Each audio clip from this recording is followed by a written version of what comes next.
Good evening, everybody. Prior to logging into this Zoom meeting, the board met in a separate Zoom link for a closed executive session where our meeting was called to order. So we may begin. Before we move ahead, though, I'm going to check. Is Mark Toscano here? Yes. Oh, there he is.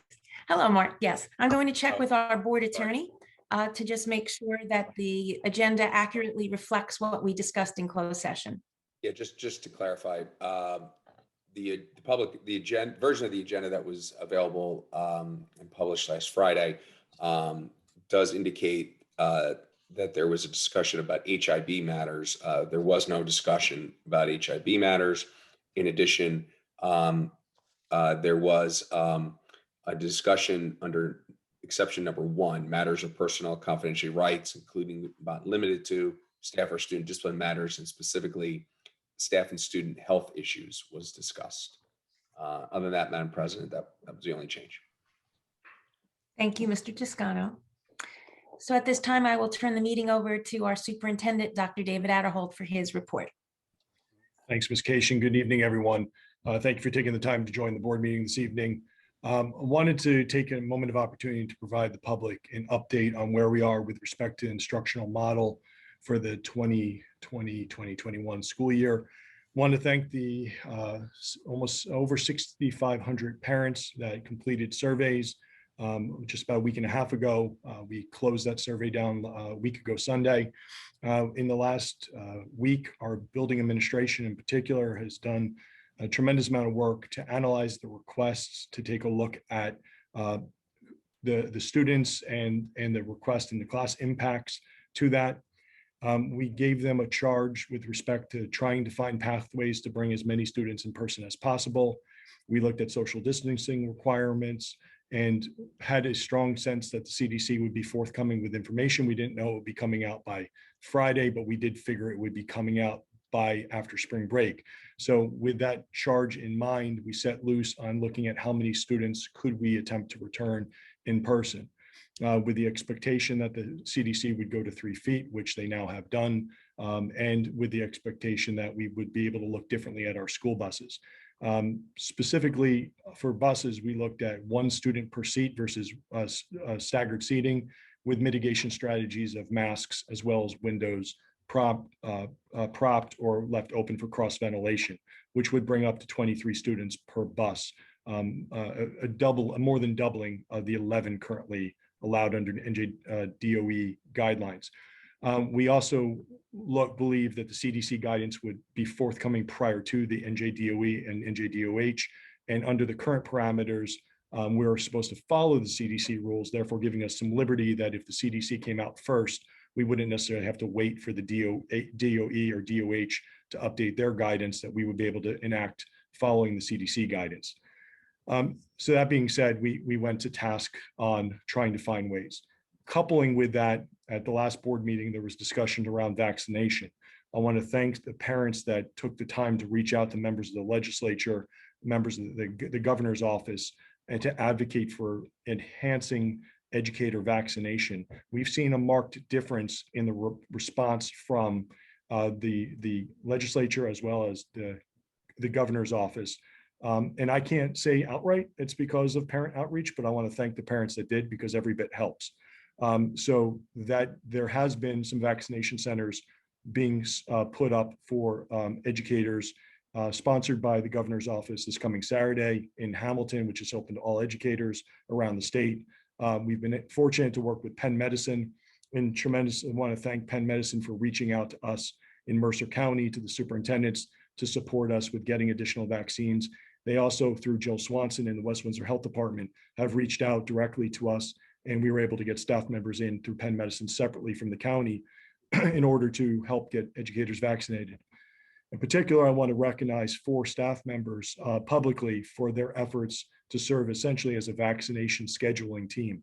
And these are unsung heroes that will have collectively helped get vaccination appointments for almost 600 of our colleagues in the last 2 weeks.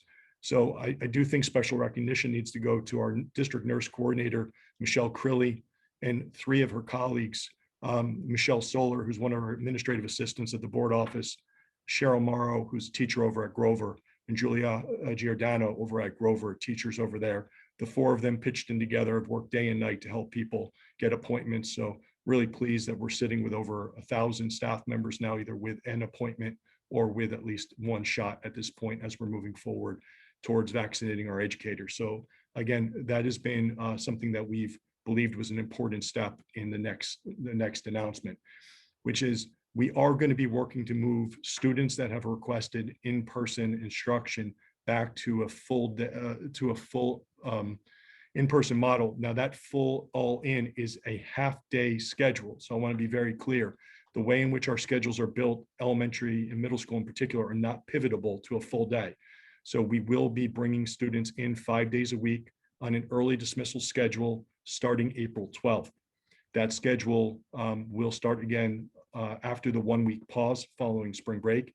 Again, that is the early dismissal schedule, 5 days a week. Now, the vast majority, and again, I'll say the vast majority of requests have been able to be accommodated. There are some outstanding situations that we're not able to accommodate them. So parents, tomorrow there'll be a letter from me to you explaining the general parameters around the return, updated health information, knowing that many families will be having their students sent for the first time in person. That will be followed later in the day by building administrators' letter to parents, either late afternoon, Wednesday, or on Thursday. So you should get those batches of letters. Every class list elementary has to be put in manually by student ID number with a letter generated. So this is very time intensive, but it will get done between Wednesday and Thursday. Just know it's one individual that's really managing that whole piece. So that's why it's not a batch mail, because it has to be personalized by student. So that will be sent out.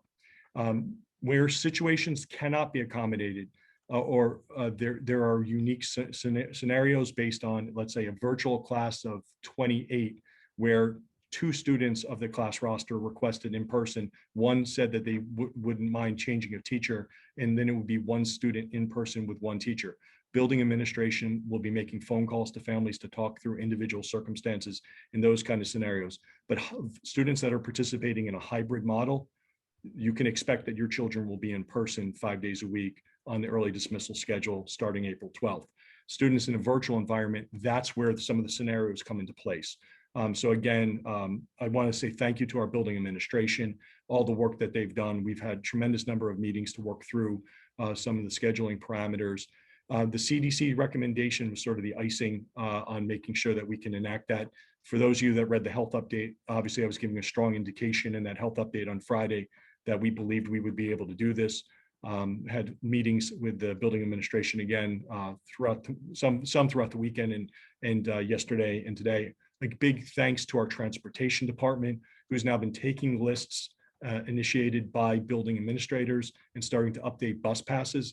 Now we're starting with the families that said that they needed transportation in order to enact the change, with the assumption that families that said they did not need transportation was, one, because you wanted to make sure your kids could get in, you didn't want transportation to be the barrier, but 2, that you had an opportunity to bring your children in person if it takes time to set up transportation. So we're prioritizing families that said they needed the transportation, and then families that are requesting support, even though they said no, should contact their building administration regarding the transportation piece once they find out the move for their model. Again, there's a lot of moving parts to this. Obviously, we're upholding all the mask components, the hand washing, the sanitation, the contact tracing.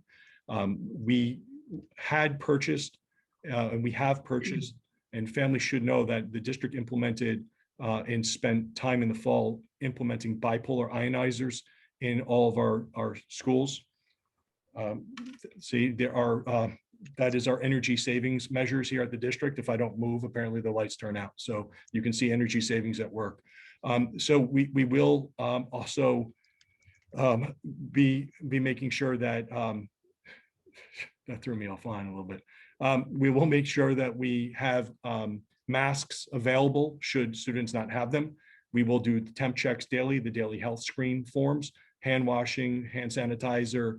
We will be making sure that we also have face shields available. Now, the CDC guidance does away with barriers as a requirement, but if there are families that are uncomfortable with their child in a room that has higher than the 11 or 12 that were in most rooms, and some rooms could go upwards as high as 16 plus.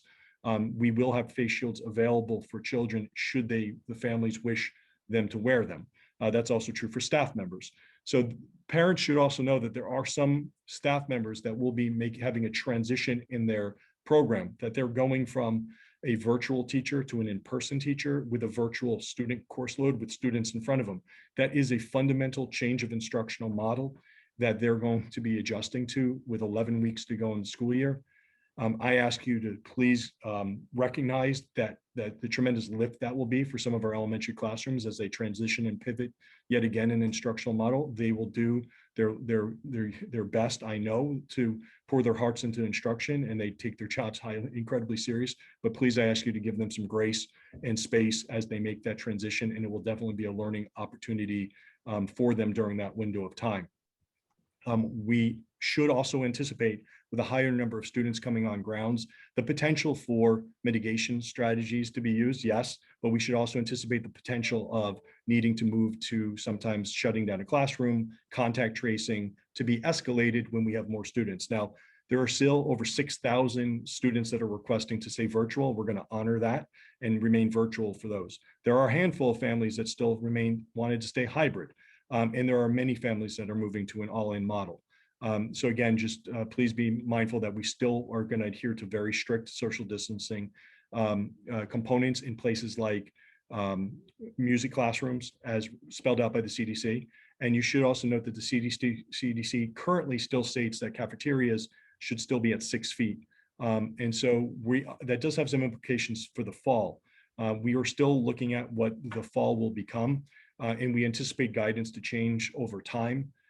So we're nowhere near there, but please know that for the fall, we fully expect that we'll be offering a full day model, full day, full school day, not an early dismissal schedule like we are the rest of this year, but a full day model for the fall with the hopes of being able to offer families a virtual option. Now, the virtual option is 100% at the control of the governor, not the district. The district is not allowed to offer a virtual model when the executive order goes away. That's not allowable in code, even though we have fought for that change. That is something that does not exist in code to offer virtual school. That is something that we're bound to follow. It would need legislative action. The governor under executive order can allow it and has allowed it. Now, if the executive order goes away, the ability to permit virtual instruction goes away.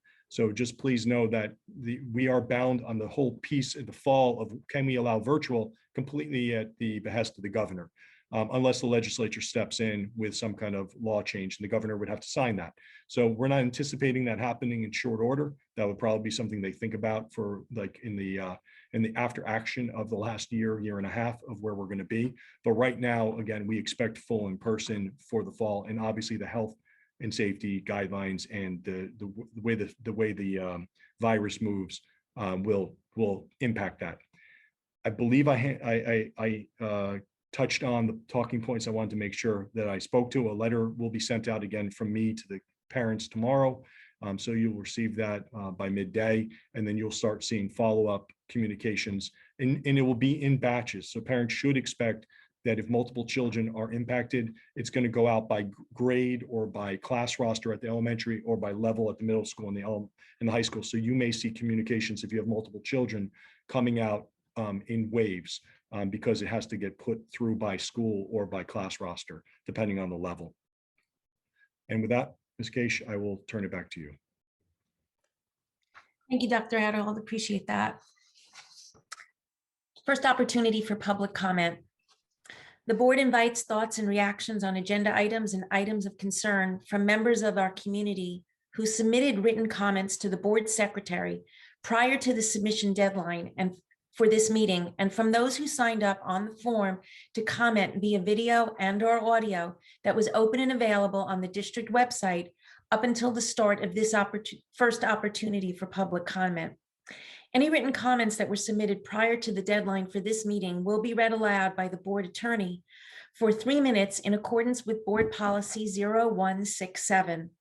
Members of the public who did not submit written comments and who have signed up will be offered the opportunity to make their comments via video and/or audio. Members of the public will not be permitted to submit both written comments and make additional comments via video and/or audio. Each comment should be directed to the presiding officer, not individual members of the board, and must be made in accordance with the procedures and 3-minute time limit set forth in Board Policy 0167. If the comment extends beyond 3 minutes, speakers will be asked to conclude their comments and may be muted by the moderator. Once an individual has finished their comment or their 3 minutes has expired, their audio and video will be turned off by the moderator. This public comment period shall be limited to 60 minutes.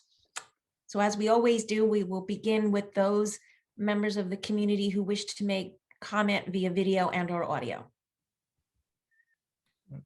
Thank you, Ms. Case. Tonight, there are, for first opportunity for public comment, there are 6 members wishing to speak on audio or video. First is, I believe, is Mr. Glozman. So what I'll do for those of you that are on video, I will send an invite one at a time. First, I just need to find the individual in the chat, send an invite, and then you'll prompt to come in and you can make your public comment, then we'll move you back. So Mr. Glozman, I'm sending the invite now.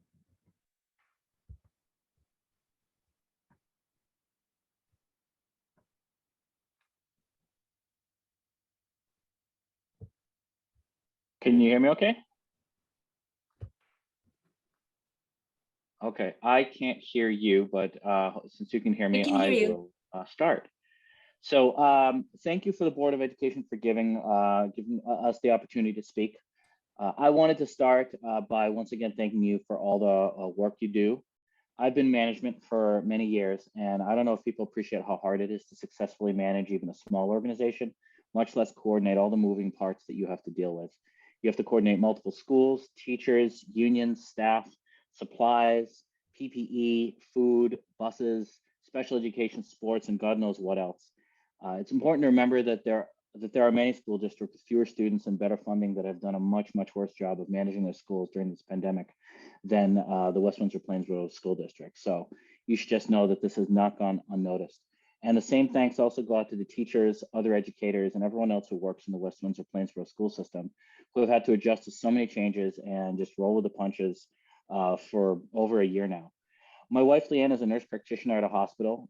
She has worked directly with COVID patients, and I got to watch through her the stress of working in a pandemic with so much uncertainty, rapidly changing information, uncertain supply information, and all of that. And meanwhile, I get to sit at a computer and pick out Zoom background effects and think that my life is so hard.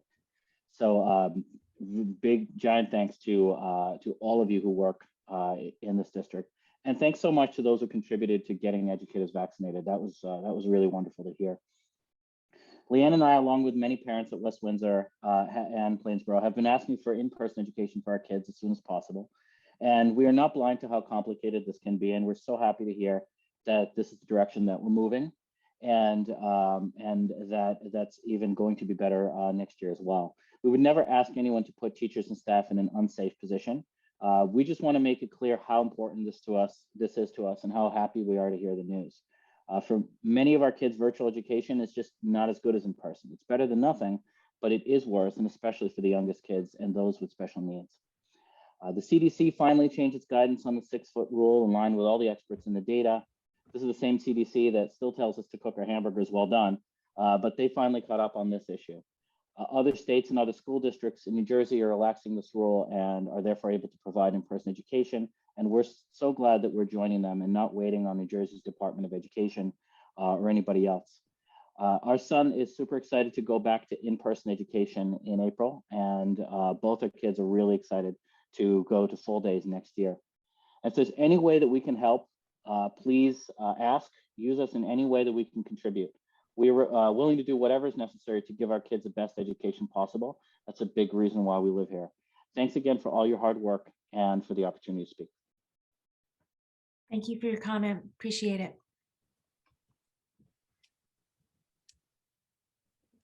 Next up is Sweta Parthe. And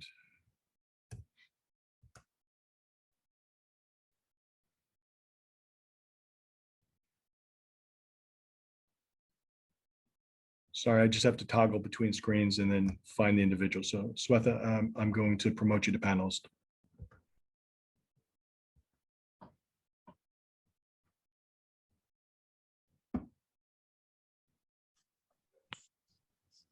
Hi, can you hear me? Yes, we can. Thank you. Thank you so much. First of all, I wanted to thank you for moving to all in, even if it's half day. As a parent of a third grader, an active third grader, you have no idea how happy that news makes us.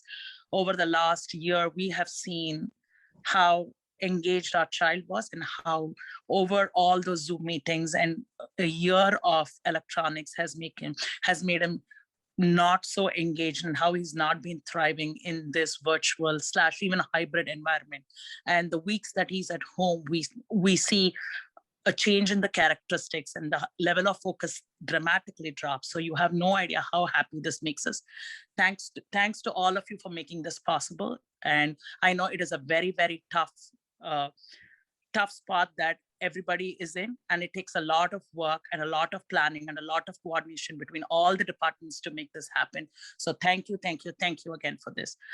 Maybe I missed this, but I wasn't sure if you covered the plexiglass barriers around the desk, considering that now the CDC has reduced the recommendation from 6 to 3 feet. So if there is a chance to talk about that, I would appreciate it.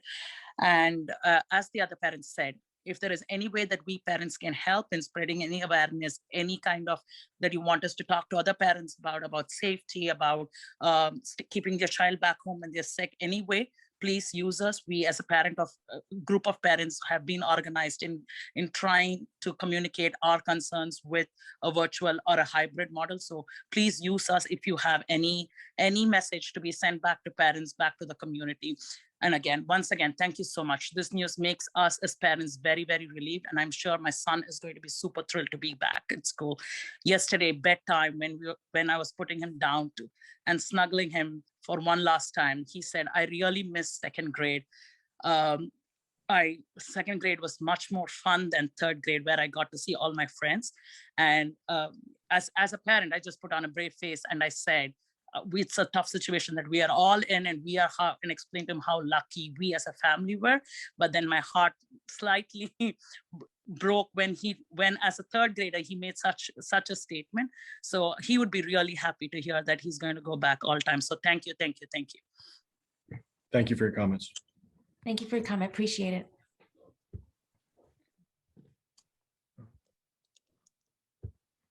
it. Next public comment is Pam Grund.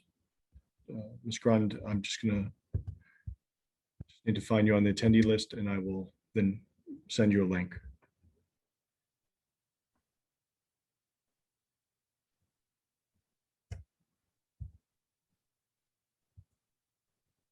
The link was sent.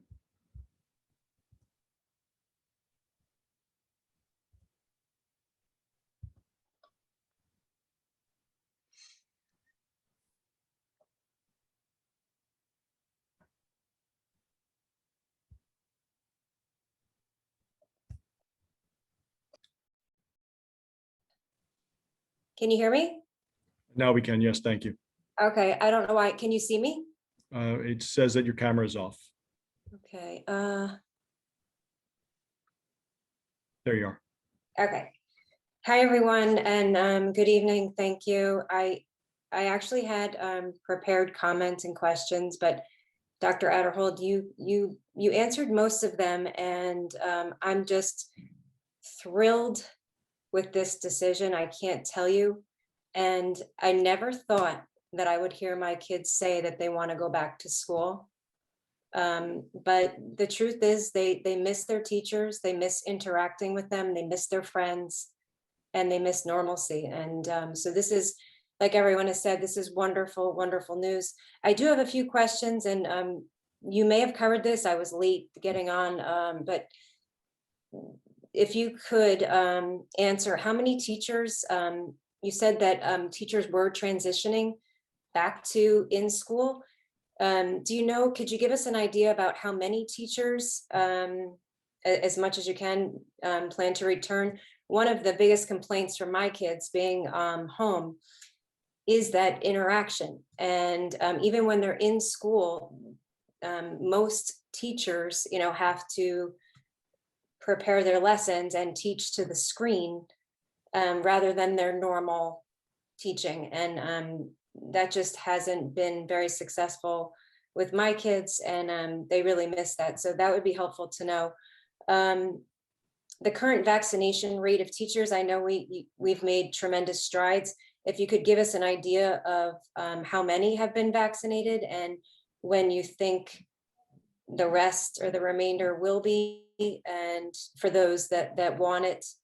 My only other question is actually about your quarantine protocols. And because we are going back to in full for those that want it, would you consider changing from your full 10-day quarantine requirement to a 7-day with a negative PCR test? Because now that you are going back to in full, my kids are want to be there as much as possible. And every day they're not in, it really does impact them tremendously. So if anyone can highlight those questions, that would be great. And thanks again for all of your hard work. This is really great news. Thank you. Thank you for your comment. Appreciate it.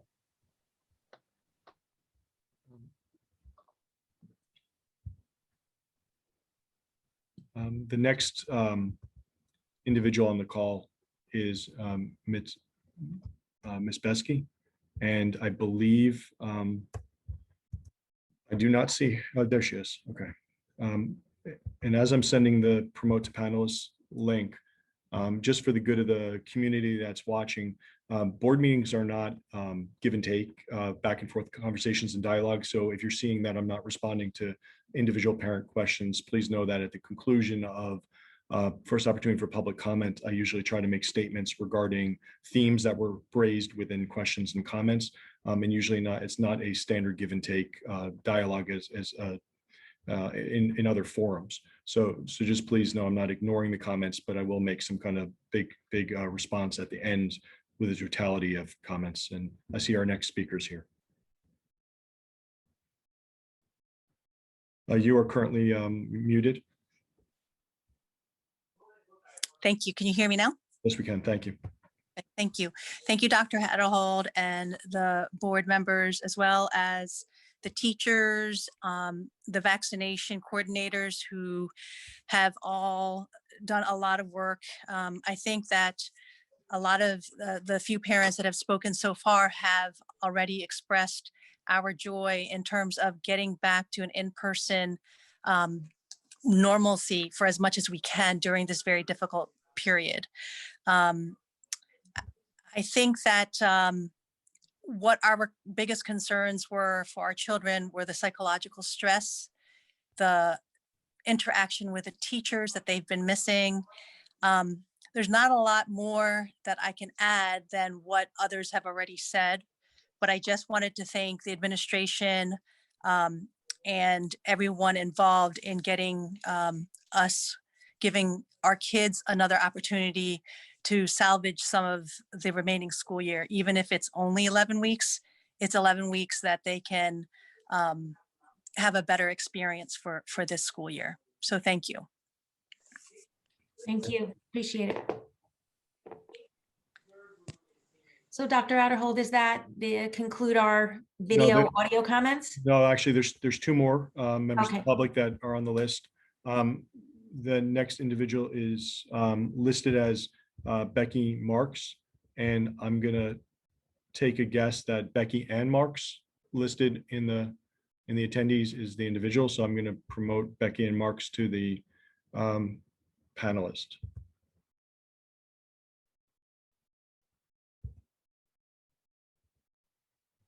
Hello, everyone. You picked the right one. Thank you, Dr. Atterhold.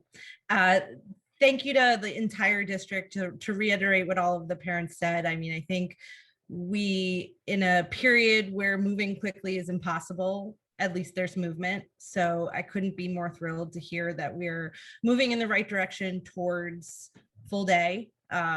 in school. I know we're moving in baby steps. And so I understand, Dr. Adderhold, that you have said that our current schedule was not pivotable. I would love to understand more about why it was so difficult, other than that it was a short period of time and like, you know, kind of massive organization, so that we can start thinking about how we can be creative if needed for the fall. And to reiterate the comments of, please let us parents know how we can help, who we can advocate for, because the community here wants our kids in school. I think maybe there's a silver lining opportunity to hear so many kids wanting so badly to be in school. Those mornings of fighting your kids to get out of bed may look a little bit different moving forward in the fall, now that we have this opportunity to get kids in the classroom. So I think it feels like the momentum is there, and our parent community is here to support you on that.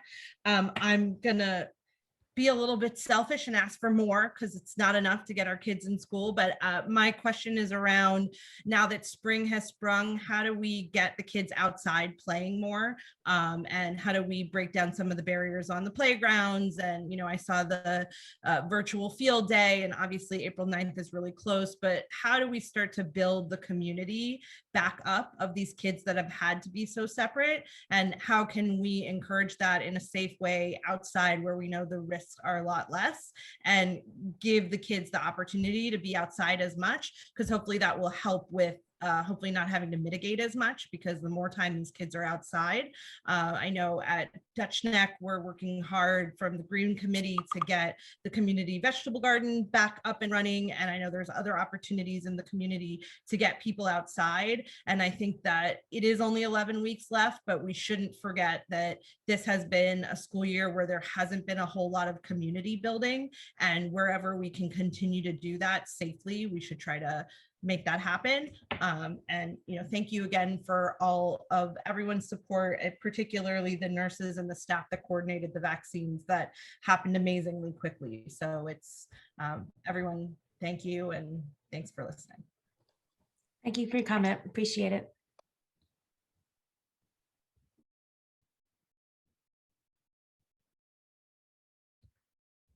Thank you. And we have one additional that has to be promoted, and that is Ms. Gauss. So I'm just going to.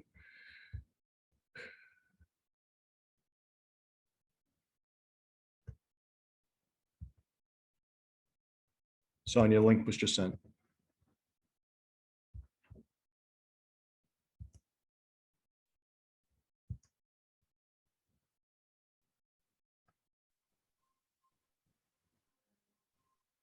Can you hear me?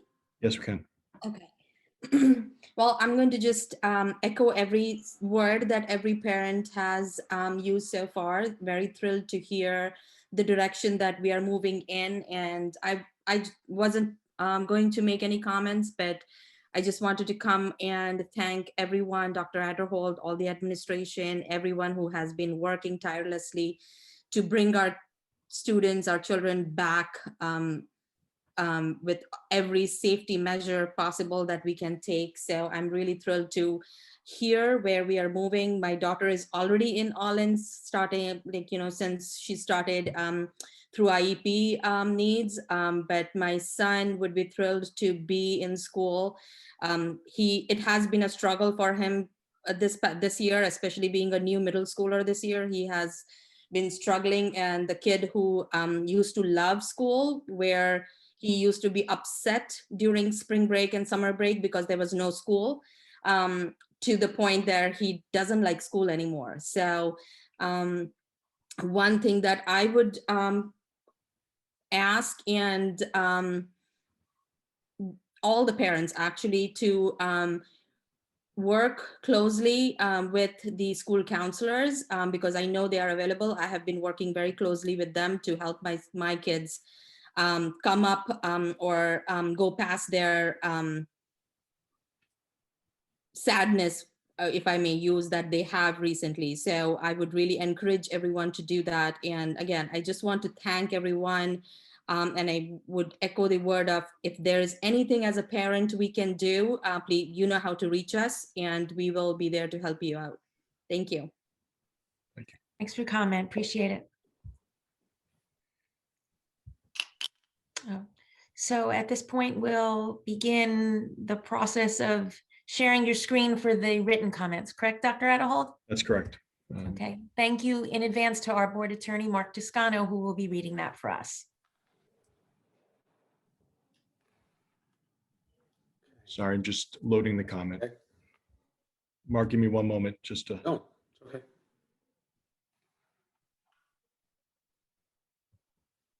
All right, sorry about that. I'm gonna share screen so the public can see the public comment as written.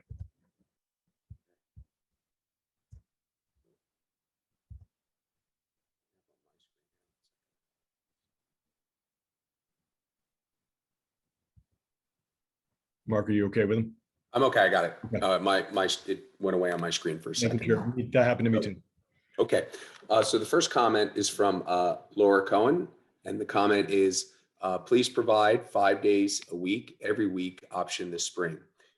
We thank you for working hard to make this happen. Oops. Again, it went away. I'm not sure. This is not had this issue before.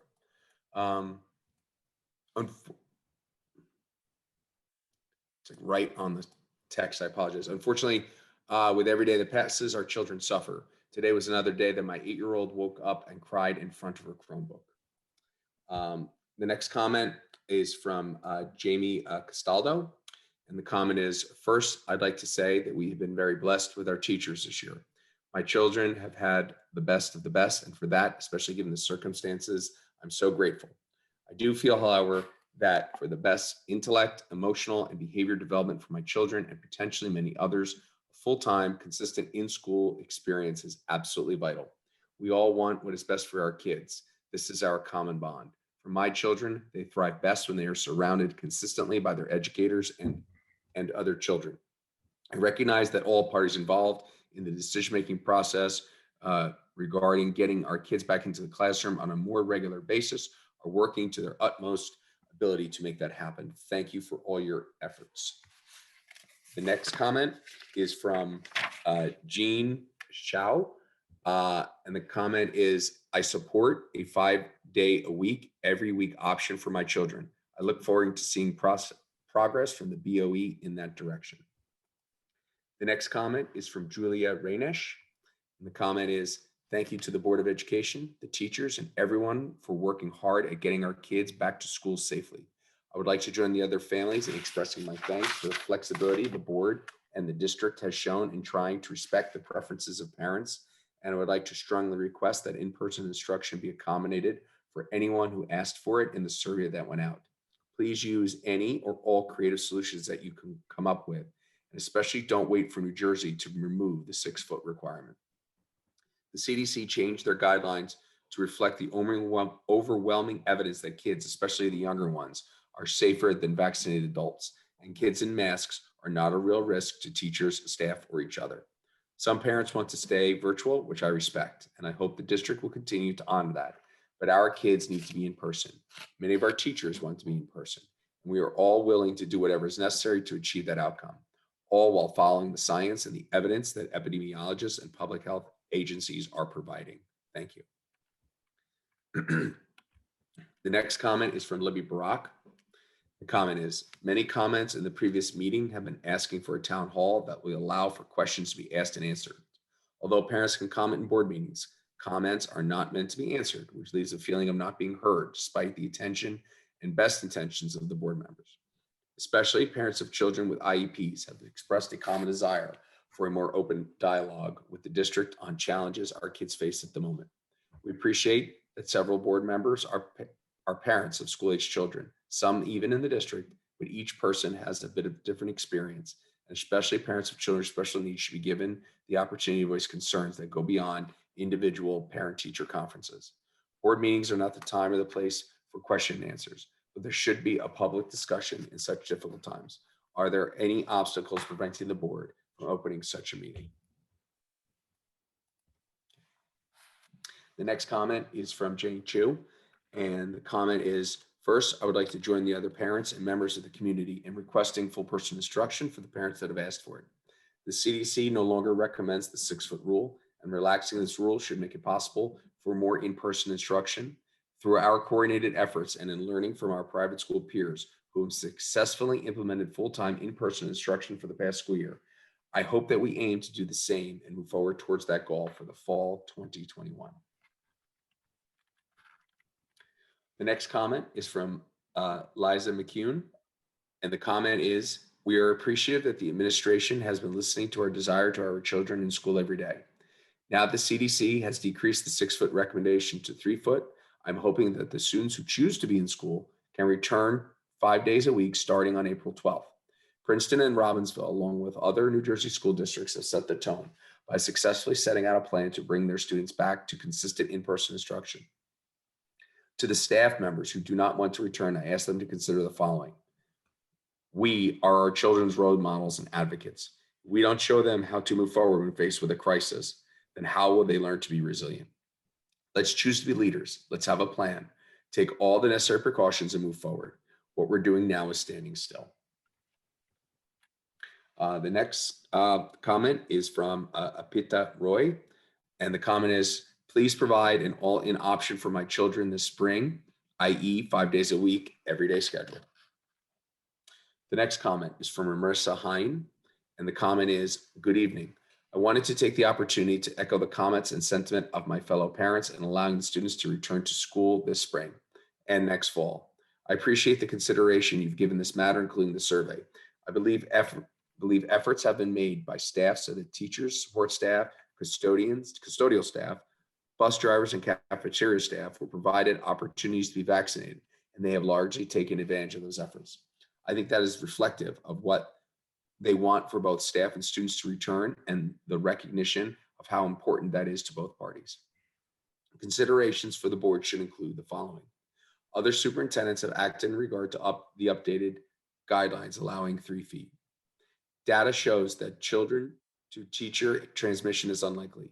Controls can be in place for quarantines and shutdowns, even with 5-day-a-week attendance. Data also shows that the virus rarely spreads over surfaces, especially when frequent hand washing and sanitizing is occurring. According to state aid funding records, New Jersey school districts are expected to have an estimated 26,000 fewer students by fall. And this is a phenomenon our families are directly experiencing via our neighbors and friends throughout our district as more local families transfer to the wide range of private faith-based schools locally. Thank you.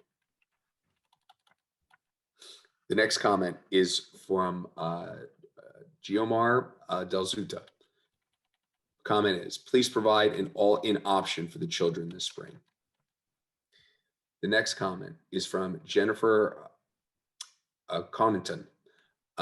Dear Dr. Adderhold and members of the board, given the results of the survey and the 3 feet recommendation for the CDC, when can those that choose to return to all-in instruction expect to go back to school full-time?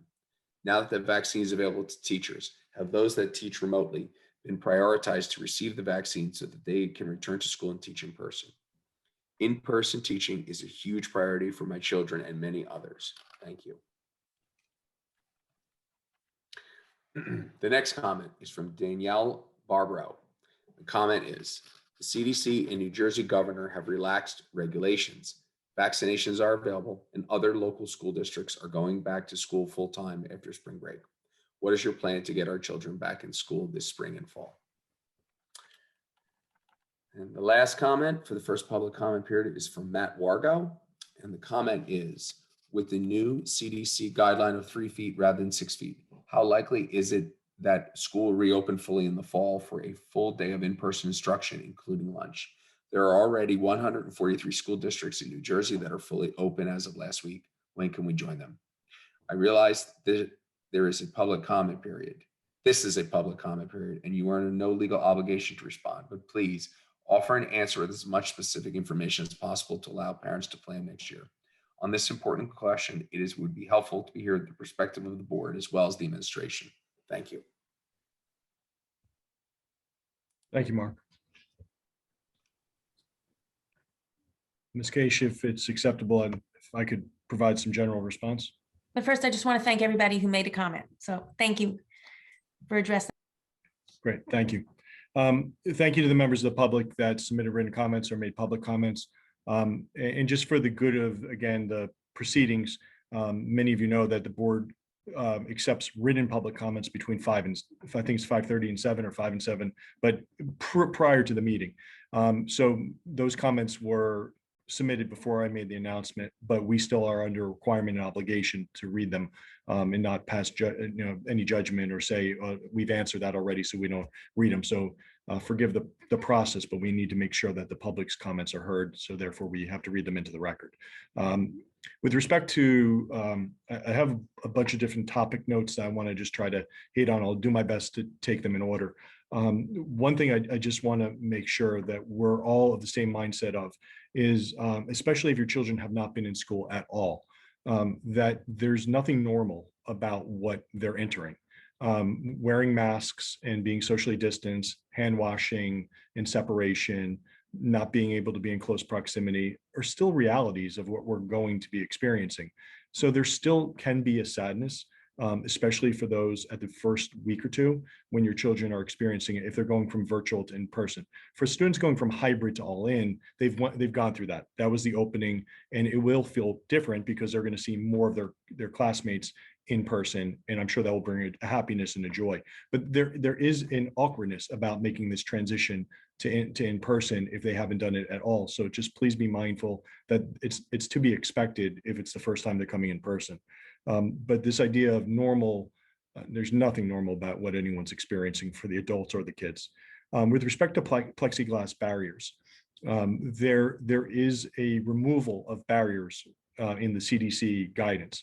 But before that guidance came out, working with the building administration and supervisors, it was really believed that those barriers were a mitigation strategy that shows you're doing something, but doesn't necessarily mitigate much of anything. And that's why the face shields were purchased as a mitigation strategy, because the reality is that there is a more intimate connection when you're in closer proximity without the physical barrier in place, but maybe you have a face mask. So we will have those available. We have several thousand of them that are ordered in person. I mentioned that we also have the bipolar ionizers. I did not mention that every room also has a HEPA filter and a charcoal filter in every classroom and workstation. And there was a couple, we only bought those for the rooms that were being utilized first half of the year, or first 3 quarters of the year now.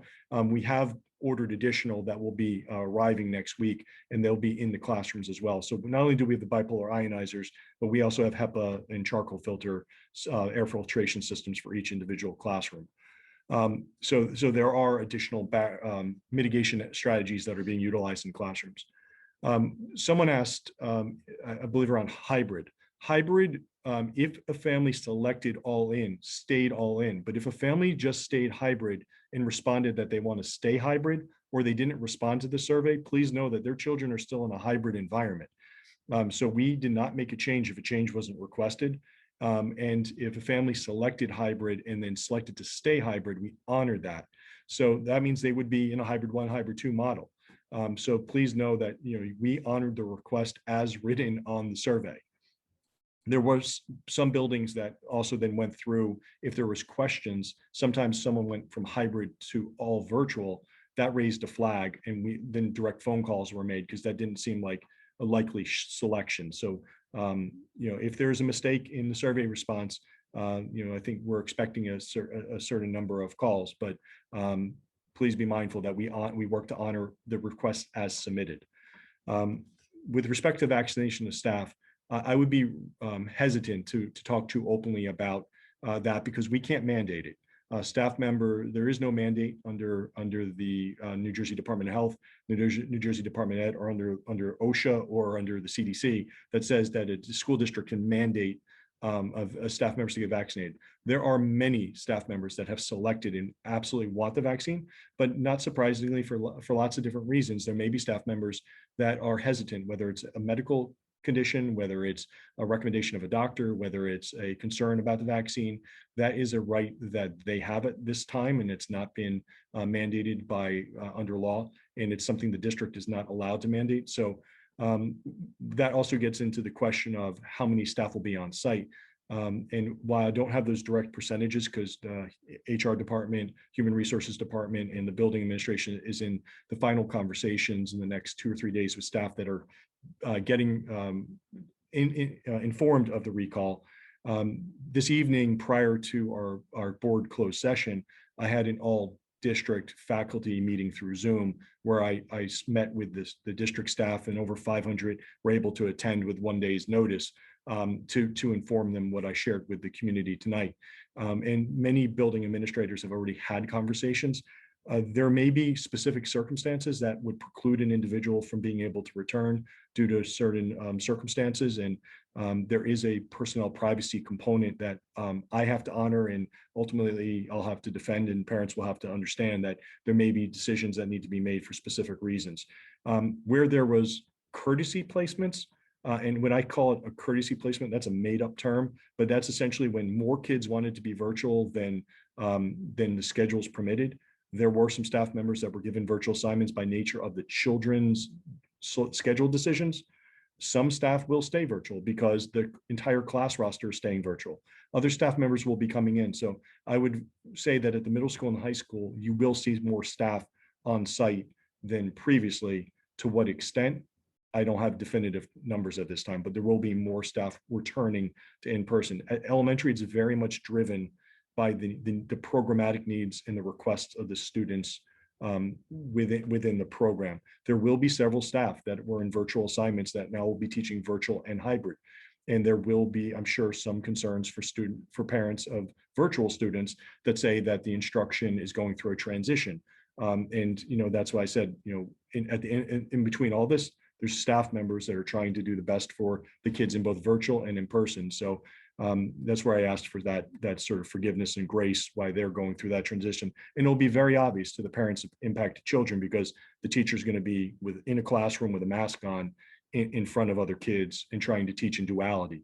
And anyone who's had their children go through that transition knows it takes upwards of a couple, sometimes days to weeks to get acclimated. We do have weekly training for staff.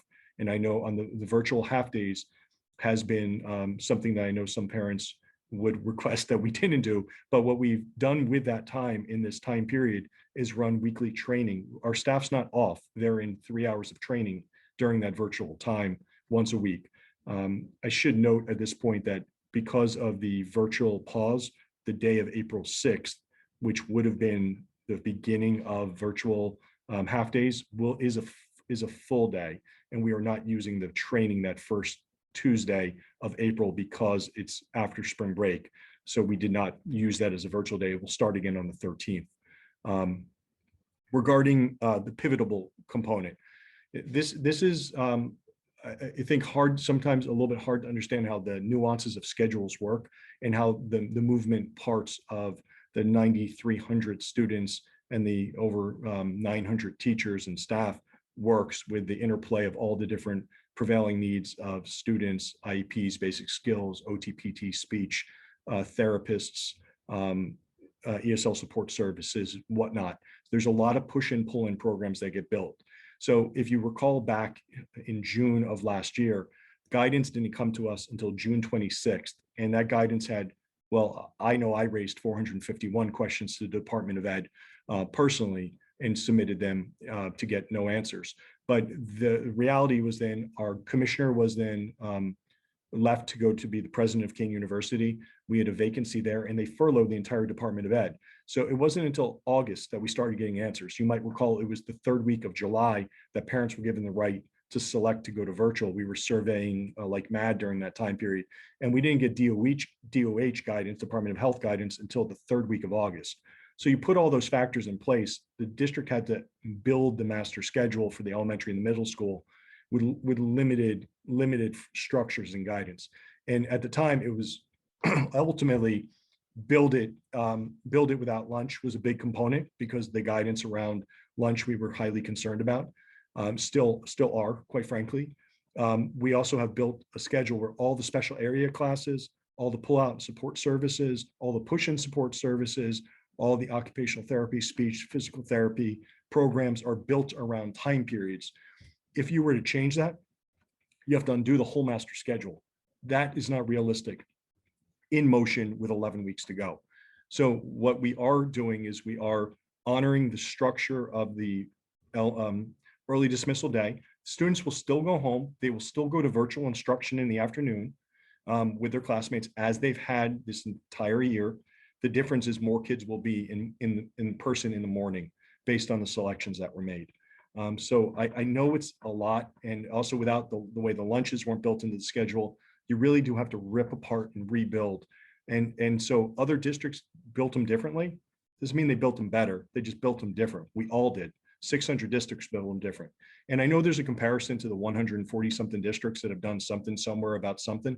But remember, some of those districts are 60 kids, right? When you start adding them up and comparing them by size, by scale, and quite frankly, they have very different circumstances. There's no surprise that some of the largest school systems in the state are closed for good reason about the logistical challenges of all this.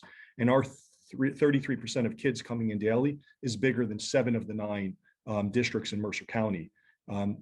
Take out Trenton and Hamilton when we look at this on scale. So the kids that are coming in person starting April 12th is bigger than the majority of other districts. There's a couple in that 4,000 range, so maybe we're slightly under, but you get the big picture. We're a big district with a lot of moving parts, and it's not easy to move a tanker in the ocean. Well, school districts sort of run like that sometimes, and now you do it in a pandemic, and it's that much more challenging with all the rules. So again, I appreciate the ask, and I appreciate the understanding. And we are, as far as building the schedule differently for the fall, that's a point well taken. And in prior meetings, I've mentioned, and I know it's hard because not everyone's at every meeting, but we have already had committees in place to build our schedules different for the fall so that they are able to go full day. They're able to pivot very differently than the way we built them this year. So that work has already been done. We're already in the process of it. And there will be some slight changes in the way in which they look for next year, but we're very confident that we've rectified that challenge for next fall. With respect to playgrounds, I appreciate that because that's a conversation we actually had as a principal group on Friday. The ask from the principals to me was, let us open first and then let's reevaluate in 2 weeks. And quite frankly, I think that's fair. So I want them to get in to reestablish the healthcare protocols for all the kids that haven't been on site, to make sure we have good process in place with the new batch of students coming on grounds. And then we can relook at playgrounds from May on. Only slight pushback I'd give is from a community building perspective. There's been tremendous work done by our teachers in a virtual environment. There's been tremendous work done by our teachers within person. And with our student organization, specifically at the middle school and the high school, those virtual communities are hopping. And there's a lot of incredible work happening within our student leaders and our student groups as well. So community building just looks a little different virtually. And as a parent of 2 elementary children, it definitely feels different at the elementary level than at the high school level and the middle school level. And I respect the comment. Regarding special ed and open town halls, that's just not going to happen. We're not going to have a town hall where we have open dialogues about individual students' IEPs and instructional programs. There's a tremendous advocacy group in our community called SEPSA. So if there are concerns that are more global in conversation, there's both a special ed parent advocacy network and there's also the SEPSA that are individual places where you can go to have conversations around global concerns, and they have monthly meetings with directors of special services and supervisors of special services. There's opportunities to speak with your building case managers, your children's case manager, as well as the building administration or the supervisors of the respective areas, or the director of special services, or the assistant superintendent of administration and facilities, Mr. Earl, on the call here tonight, that oversees special education. And if it happens to be 504 driven, Dr. McDonald with our guidance department, and working with those 2 gentlemen. So there are opportunities to engage in conversations, but conversation about individual students' programs is not something that we're going to engage in publicly. And I hope I answer that. With respect to end of the year activities, we are absolutely looking at how do we help honor and support and continue to honor community. Tonight, the Board of Education has a walk-in addendum for a tent to be brought in. It's not just a tent, it's an 80 by 320 foot tent, steel support structure or cable wired structure tent in order to try to, and it'd be for one, because of the cost. It's a 7-week rental that would be over at High School North. Well, why High School North and not South? One, the construction, like we had a water main on Friday. You don't want to do that during, junior prom. And two, the parking situation as North is just different away from the construction side. So a lot less parking. So it will be placed in the Project Adventure parking lot to the front right of North, if you think about that. So right now, Dr. Dauber, Mr. Leppold, and the building administration and the class officers working with the students at the high schools are working through building the schedule so that we can look at things like the plays for North and South, that we can look at the award ceremonies for North and South. So we can look at the junior proms and the senior proms, that we can look at high school award ceremonies, National Honor Society induction, choir concerts, band concerts. And now the capacity, that's where we need help. We don't have any guidance on above 50 on school-based programming right now. We are waiting for the governor to update the guidance for outdoor event. We have outdoor event guidance for athletics, but we have nothing for prom, graduation, or other events that support students. Right now, the outdoor capacity of 50 is our current limit. We do have also the Cure Arena scheduled. This Cure Arena is an indoor fixed facility. So capacity is currently just over 1,000 for the audience, not including the students on the floor. So we can still hold graduation at Cure Arena. We will have the tent as a backup, and we have procured the services of the videographer from last year to make sure we have ways to honor our seniors. Once the high schools are done with figuring out how they're going to be supporting the facility and utilizing the facility of the tent, then we'll turn the open opportunities to the middle schools and potentially to the elementaries to consider utilization, so we maximize the 7-week rental. We expect that that's going to be utilized very frequently, so we can try to honor our students and our families in an outdoor safe environment underneath cover with a tent structure. So there's a lot of moving parts at play here. I think I commented on the majority of comments and added a little bit more, and I'll leave it at that. Ms. Case, turn it back to you. Thank you, Dr. Adderhold. I think you addressed a lot of what was brought up in the public comment, and I appreciate it. It's time for our committee reports. We'll begin now with the Administration and Facilities report. I'll turn it over to the committee chair, Tony Flares. Thank you. The committee met last Tuesday. We started off with Dr. Adderhold providing an update on the progress of the virtual and hybrid schools. He's spoken at length today about it, so I'm not going to repeat or add week-old information. I just want to acknowledge and thank them, him, his administration, and the faculty and staff for the hard work they're doing. Then we went on to discuss policy and regulations. You'll see on our agenda tonight for the first reading, we reviewed policies and regulations concerning earned sick leave, Every Student Succeeds Act, Title I fiscal responsibilities, surveys, student surveys, analysis and/or evaluations, and Every Student Succeeds Act complaints.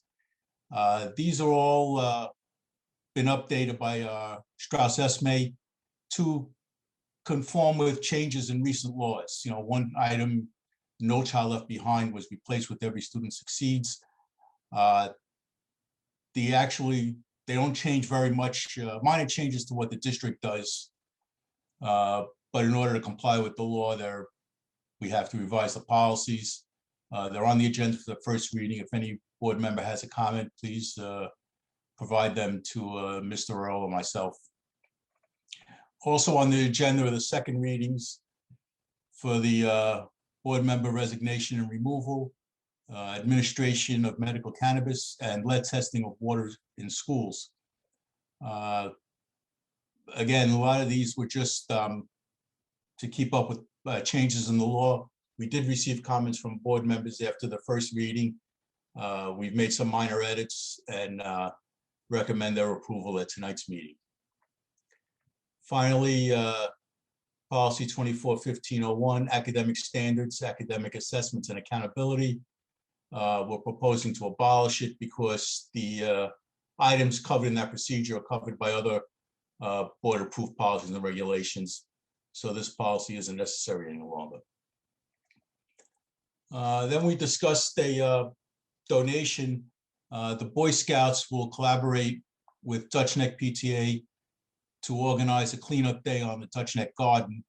The committee reviewed the proposal and recommends approval on tonight's agenda. We discussed athletics. The winter season was a success and student athletes are now preparing for the spring. Volleyball teams have started playing and will be traveling outside the district to compete in Burlington County Scholastic League. Middle school sports registration is open and will remain open through April 9th, with over 180 students currently signed up between the two middle schools. Schedules will be developed based on athletic registration. The athletic director, Kate Dobinson, is currently holding meetings with student athletes and parents and guardians to discuss health and safety protocols, as well as expectations for practice games. The interview process for the head football coach is moving along, and the district plans to have a recommendation prior to the spring break. Concerning the special ed review, district consultant has completed data collection for the review and are in the process of analyzing the data and creating a draft report of the results. PCG plans to deliver the draft report to the district in early May. We discussed referendum projects. The fire alarm project in Millstone River is complete and pending closeout. Planning is underway to install a new fire alarm system at Community Middle School. HVAC upgrades at High School South and Millstone with various components of the project are making, the upgrades are underway and various components of the project are making substantial progress. The remaining punch list items for security vestibules are complete, and the final inspections for Village and Grover required by the township will be scheduled during the week of spring break, so not to disrupt the school operations. Grover Middle School addition is on target for completion with the courtyard door and hardware installation ongoing. Flooring installation is started on the ground floor and operable partitions have been installed. Phase 2 of the High School South renovations and additions are progressing well, with the remaining utility and earthwork items being addressed in the spring when the weather gets better. Work on the playhouse is predominantly above the ceiling. It consists of electrical work for lighting and for power for the theatrical equipment. And demolition has been substantially completed at the guidance CST area. The Diversity, Equity, and Exclusivity Coordinator, Mr. Anthony Jones, is collaborating with staff and students to plan and implement Women's History Month events across the district. Conversations have also started about Asian Heritage History Month in May. The committee discussed next steps in planning and implementation of strategic goal 4, the equity goal. The equity committee will be creating a structure for implementation similar to the process followed for strategic goals 1, 2, and 3. We also reviewed some updated job descriptions for the learning disabilities teacher consultant, school psychologist, school social worker, school language specialist, and substitute teacher. And the committee recommends that those descriptions be approved at tonight's meeting, I'm sorry. Our next meeting is scheduled for April 20th. Any questions? Thanks, Tony. Any questions? All right. So now we'll get the curriculum committee report, and for that I will turn it over to the chair, Dana Krug. Hello, good evening, everyone. The curriculum committee met on Monday, March 15th. We were joined by Anthony Jones, the Diversity, Equity, and Inclusivity Coordinator for the district, Carl Cooper, who is the Social Studies Supervisor, a high school North student who was presenting a project, and Kyle Schimpf, who is the CMS principal, as well as Dr. Lee McDonald, who's the Director of Counseling, Health, and Wellness. Anthony Jones shared the goals of his current work on diversity, equity, and inclusivity for the district. And Dr. Nathan shared the draft internal equity team website with the committee to show the work that has begun. Next, Carl Cooper and the high school North students shared information about the social studies pilot project that happened across the 7th through 11th grades. Many books were vetted and 5 have been selected after the pilot for proposed adoption. Next, Kyle Schimpf shared his dissertation proposal and current research with the committee. His project is called Exploring Changing Expectations of Middle School Families Within a COVID-19 Context. Pam Nathan also shared the current waitlist numbers for the financial literacy summer course that is offered by the district and the process for prioritizing students for this summer course. The financial literacy course is a graduation requirement. The committee also recommends approval of several professional development opportunities, all of which will be virtual. 19 staff members to attend Next Generation Science Standard, Science Literacies and Activism, middle of May for a cost of $650 per person.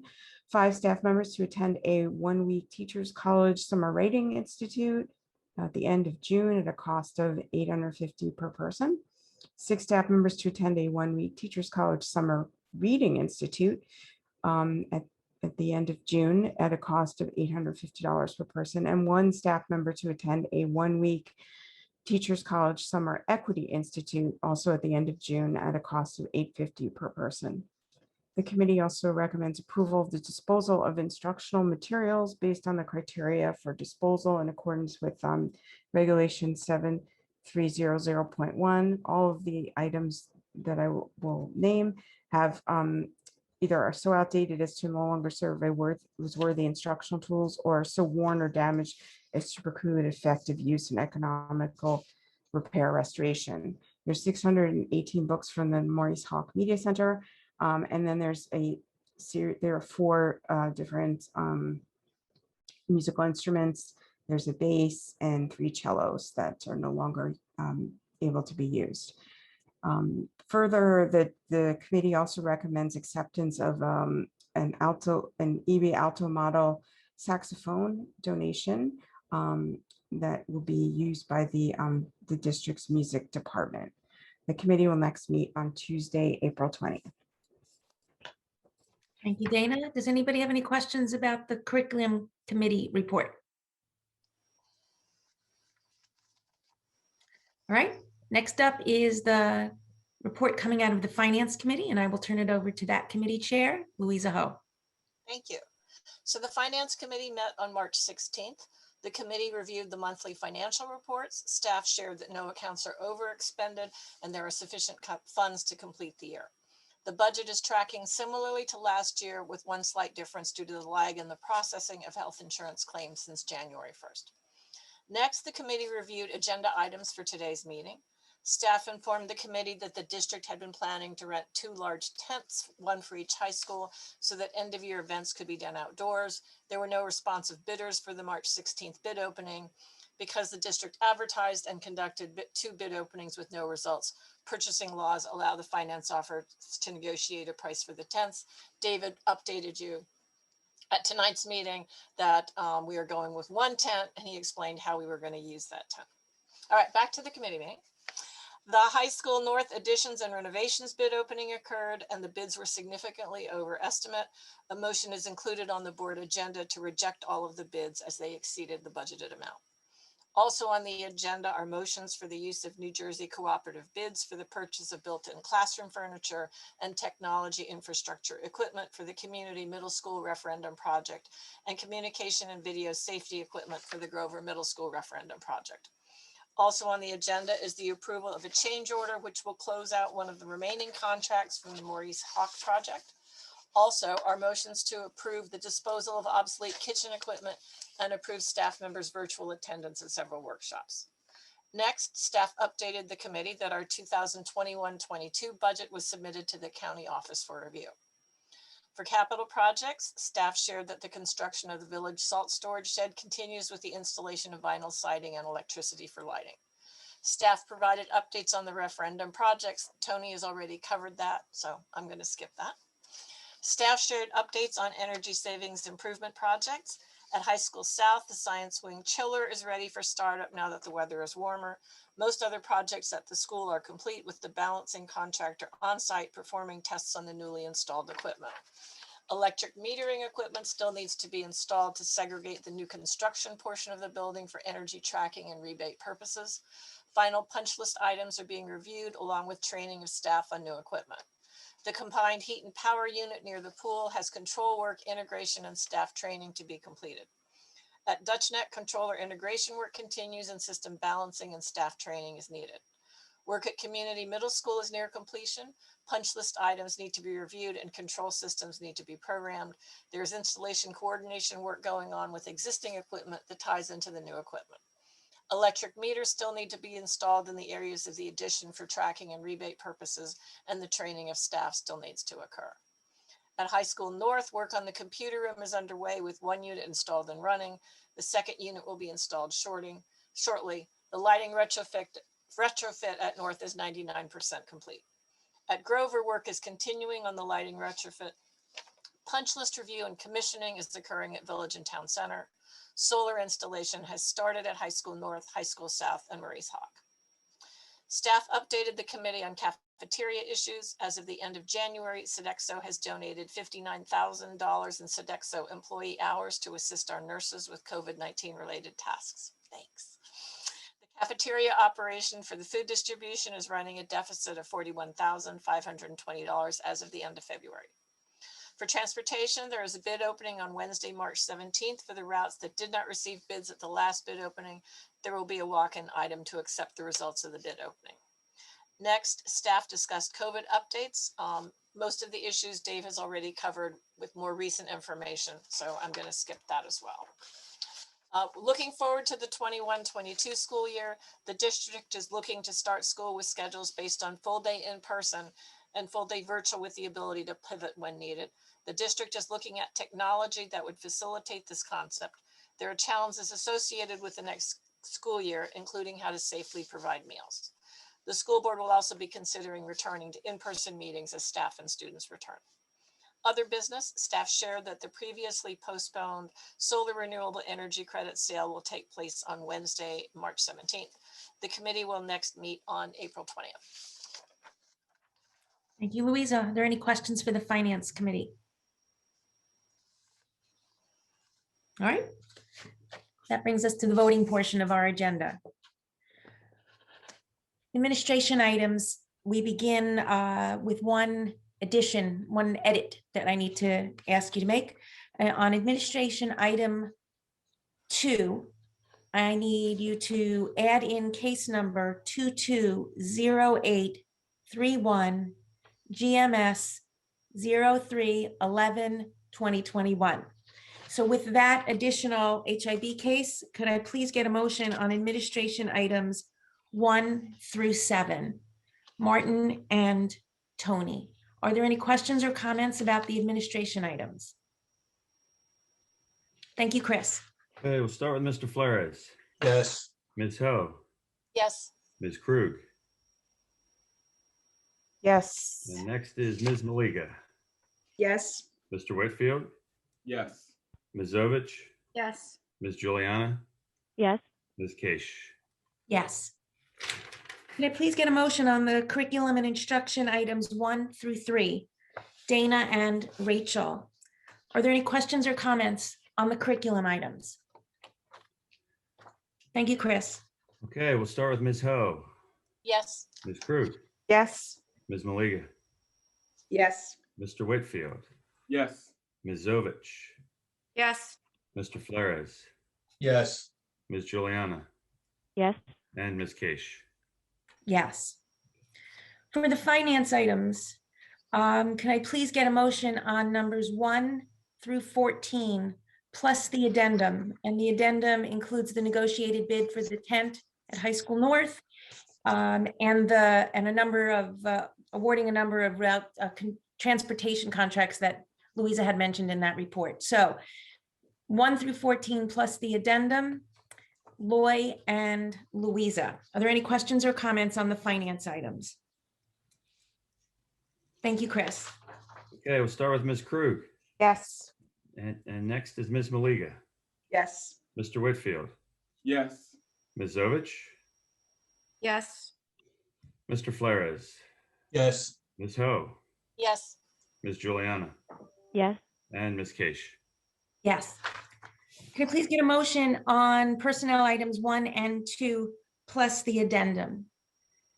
Robin and Rachel, are there any questions on the personnel items? Thank you, Chris. Ms. Cage, before you do, I believe there's 2 addendums. There's the personnel addendum and there's the matter from closed session that was discussed for the other. So Oh, I'm sorry. I didn't see that. Okay, yes. So can I please get a motion on items 1 and 2 plus the 2 personnel addendum? Robin and Rachel. Are there any questions? Thank you, Chris. Okay, we'll start with Ms. Maliga, Yes. Mr. Whitfield, Yes. Ms. Zovich, Yes. Mr. Flores, yes, Ms. Ho, Yes. Ms. Krug, Yes. Ms. Juliana, yes, and Ms. Case. Yes. I'd just like to take a minute to acknowledge a number of retirements that we just voted on. Janet Bowes, the principal at Town Center, is retiring after 35 years with the district. Sherry Sizemore, the supervisor for world languages, is retiring after 19 years with the district. Alice Guest, a nurse at Town Center, is retiring after 26 years with the district. Christy Mattingly, first grade teacher. Well, I don't know if she's a first grade teacher anymore, but she's an elementary school teacher at Dutch Neck. She was first grade when my kids were in first grade. She's retiring after 25 years in the district. Susan Mercurio, a teacher of family and consumer science over at Grover and Community, is retiring after 16 years with the district. Roseanne Barassa, a secretary at High School North, is retiring after 10 years in the district. Joanne DiTilio, secretary for the transportation office, is retiring after 22 years with the district. And I need to make one correction. At a prior meeting, I acknowledged the retirement of Vicki Gerzow, who is a special ed teacher at Grover Middle School. And at that time, I thanked her for her 17 years of dedication to our students in our district, but we failed to acknowledge that prior to her being a teacher, she spent 8 years as an instructional assistant in our district. So actually, she's retiring after 25 years with the district. And I just wanted to make sure that we gave her all the credit for all that hard work. And to all those people who I just mentioned, I wish you all the best in your retirement. We will miss you. We thank you for everything. And we wish you happy, healthy days in your retirement. Can I please get a motion to approve the minutes from February 23rd exec session and our March 9th meeting, regular meeting and exec session? Tony and Loy, are there any questions or comments about the minutes? All those in favor say aye. aye, Aye. Aye. Are there any opposed or abstentions? Do we have any liaison reports? I have one. Okay, Dana, over to you. And hopefully my computer battery won't die. Okay, so as the board's liaison to the New Jersey School Boards Association, I just wanted to share with you, my board colleagues, a few opportunities and updates. Just a reminder about the Thursday, April 8th at 7 p.m. virtual meeting for the Mercer County School Board Association. That's a spring meeting. And we're going to have some exciting speaker. And last Friday, I attended the NJSBA Board of Directors meeting as the Mercer County representative. And at this meeting, if you've not already heard, we got an email this afternoon. The NJSBA announced that the October annual NJSBA conference will be virtual again this year. The logistics and the financing make it really difficult to implement this conference in person with the social distancing, the PPE cleaning protocols, and the number of people possibly having to limit the number of people that attend. And also that the Atlantic City Convention Center is now set up as a mega site for vaccination administration. So The conference is scheduled virtually for October 26th to the 28th. So just wanted to give you a heads up on that. So thank you. Thanks for the info. Any other liaison reports? Any new business? Time for the second opportunity for public comment. The board invites thoughts and reactions on agenda items and items of concern from members of our community who submitted written comments to the board secretary prior to the submission deadline for this meeting, and from those who have signed up on the form to comment via video and/or audio that was open and available on the district website up until the start of this second opportunity for public comment. Any written comments that were submitted prior to the deadline for this meeting will be read aloud by the board attorney for 3 minutes in accordance with board policy 0167. Members of the public who did not submit written comments and who have signed up will be offered the opportunity to make their comments via video and/or audio. Members of the public will not be permitted to submit both written comments and make additional comments via video and/or audio. Each comment should be directed to the presiding officer, not individual members of the board, and must be made in accordance with the procedures and 3-minute time limit set forth in board policy 0167. If the comment extends beyond 3 minutes, speakers will be asked to conclude their comments and may be muted by the moderator. Once an individual has finished their comment or their 3 minutes has expired, their audio and video will be turned off by the moderator. This public comment period shall be limited to 15 minutes. So again, we will begin with the members of the community who wish to give their comments via video and/or audio. Thank you, Ms. Case. We have one member that's submitted to speak in second opportunity, and we have 3 written comments. So we'll start with Ms. Edwards. I will send an invite momentarily.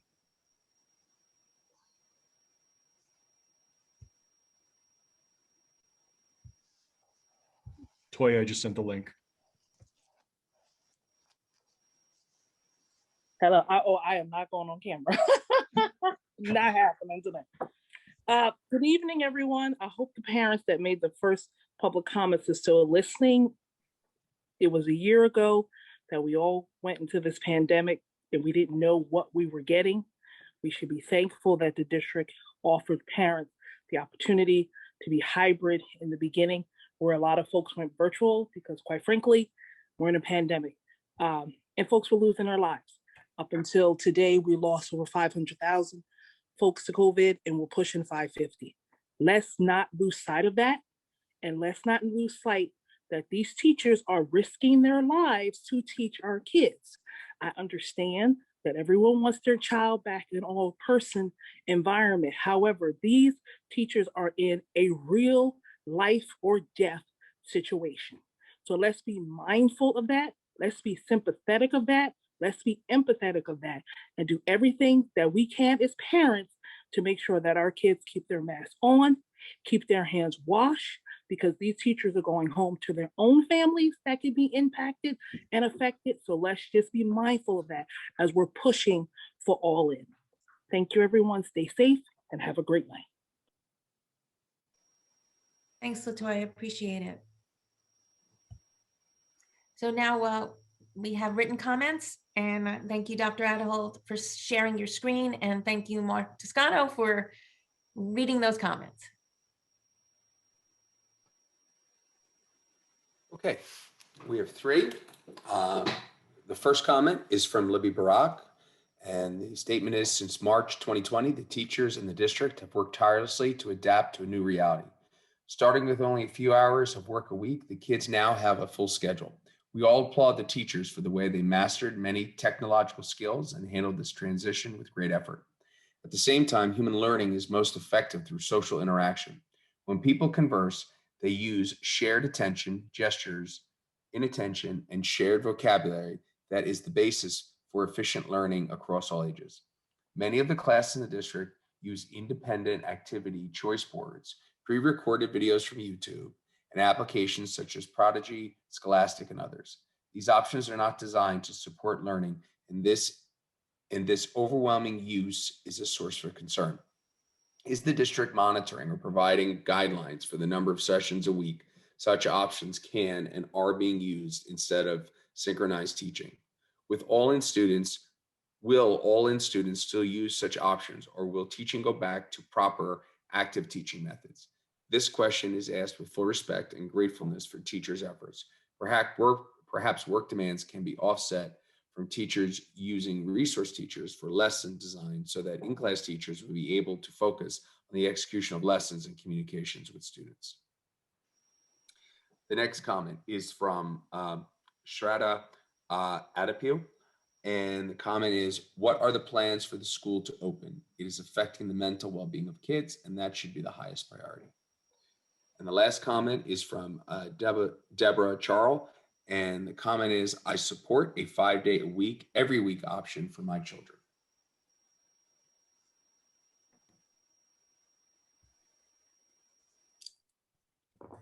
Thank you, Mr. Toscano, and thank you for everyone who submitted their comments. Michelle, Yes. could Dave maybe just do a very short version of what he did at the beginning? I think some people may have missed his statement at the beginning of the meeting. These were also comments that were submitted prior to the, to the start of the meeting, Ms. Huff. Yeah. Never mind. Yeah, I'm sorry. Yeah. All of those opportunities were written, were submitted prior to 7 o'clock. Okay. Are there any other questions or comments, Dr. Adderhold? Anything? Anyone? All right. I think I've exhausted the community tonight in comments, so I'll leave it until next time. Okay. Thank you. So with that, I need a motion to adjourn. Louisa and Martin, all those in favor say aye. Aye. We are adjourned. I wish everybody a happy, healthy, restful spring break, and we'll see you back in April. Thank you. Good night, everybody.